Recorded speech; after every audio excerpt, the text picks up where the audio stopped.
మామూలుగా పరువు హత్యలనేవి మన దేశంలో ఇటీవల కాలంలో పెరుగుతున్నాయి తప్ప తగ్గలేదు అవి. అంటే ఇంత మోడర్నిటీ వచ్చింది. ఇంత అందరూ గూడా చదువుకుంటున్నారు. ఏఐ వచ్చింది. అన్నీ వచ్చాయి గానీ, కులం అనేది, జెండర్ అనేది. పరువు హత్య అంటే అని అర్థం కులము, జెండర్ ఈ 2 ఉంటాయి. హ్మ్. ఎందుకంటే ఆహ్, ఆహ్, సో కాల్డ్ తక్కువ కులంలో వాళ్ళని పెళ్లి చేసుకున్న వాళ్ళనే చంపుతారు. అది గూడా అమ్మాయి వాళ్ళు అబ్బాయిల్ని చంపడం అనేది ఎక్కువ జరుగుతుంది గానీ, అబ్బాయి వాళ్ళు అమ్మాయిల్ని చంపడం అనేది ఆల్మోస్ట్ ఉండదు. Very rare. ఇద్దరిని గూడా ఒక్కోసారి చంపుతారు గానీ, బేసిక్‌గా అమ్మాయి తరపు వాళ్ళే అబ్బాయిల్ని చంపుతారు. అంటే పరువనేది కులంలో ఉంది, విమెన్‌లో ఉంది అనేదే ఇప్పటికి గూడా నమ్ముతున్నాయి మన దేశంలో కుటుంబాలు. మామూలుగా ఇది పితృస్వామిక కుల సమాజంగా మనం చెప్పుకుంటే, సో, ఓన్లీ పితృస్వామ్యమే కాకుండా కులము ఈ 2 మిక్స్ అయినాయి. సో, ఇది ఓన్లీ అప్పర్ కాస్టు, దళితు పెళ్లి చేసుకున్నప్పుడే కాకుండా, బీసీ, దళితు చేసుకున్నప్పుడు గూడా ఆహ్, బీసీ కులాలు దళితుల అబ్బాయిల్ని చంపడం అనేది గూడా బాగా కనిపిస్తుంది మనకి. ఎందుకంటే ఇక్కడ మళ్ళీ వర్గం గూడా కనబడుతుంది. అంటే బీసీలు కొద్దిగా ఆహ్, పైకొచ్చినప్పుడు సంపద పరంగా గానీ, అధికారంలో గానీ, వాళ్ళు కొంత గ్రో అయినప్పుడు వాళ్ళకొక పరువు ఏర్పడతది.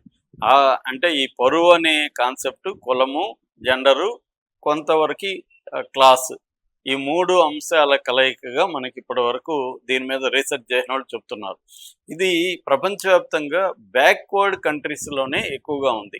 పాకిస్తాన్ లాంటి ముస్లిం దేశాల్లో, మిడిల్ ఈస్టు, పాకిస్తాన్ ఇలాంటి దేశాల్లో, అట్లాగే ఇండియా లాంటి దేశాల్లోనే ఇది ఎక్కువగా కనబడుతుంది.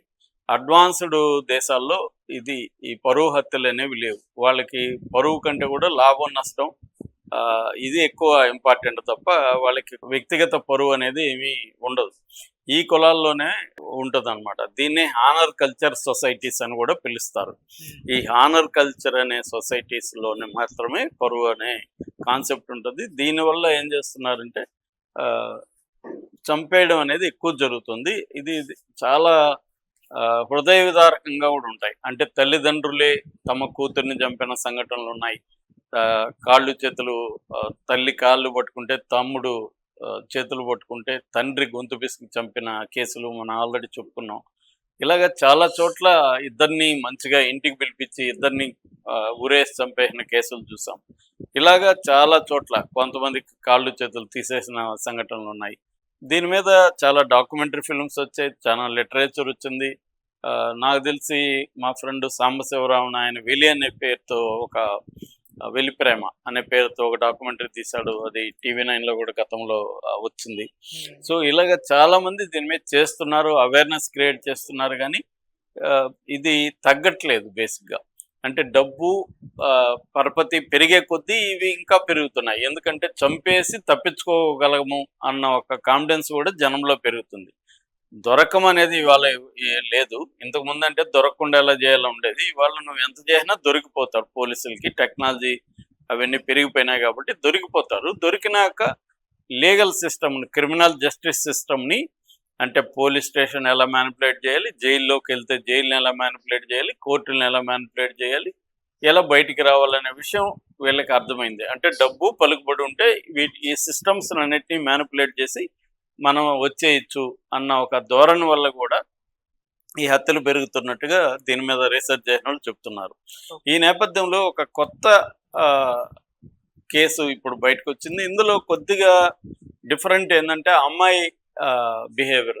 అంటే తను ప్రేమించిన అబ్బాయిని తన తల్లిదండ్రులు, తన అన్నదమ్ములే చంపేస్తే ఆ శవంతో తాను పెళ్లి చేసుకొని, ఆ శవం అబ్బాయి వాళ్ళ ఇంట్లోనే నేను కాపురం చేస్తాను. తను లేకపోయినా నేను అతనితోనే ఉన్నట్టుగా నేను కాపురం అక్కడే చేస్తాను అని ఒక అమ్మాయి ప్రకటించడం అనేది ఇదొక ధిక్కారంగా చెప్పుకోవచ్చు.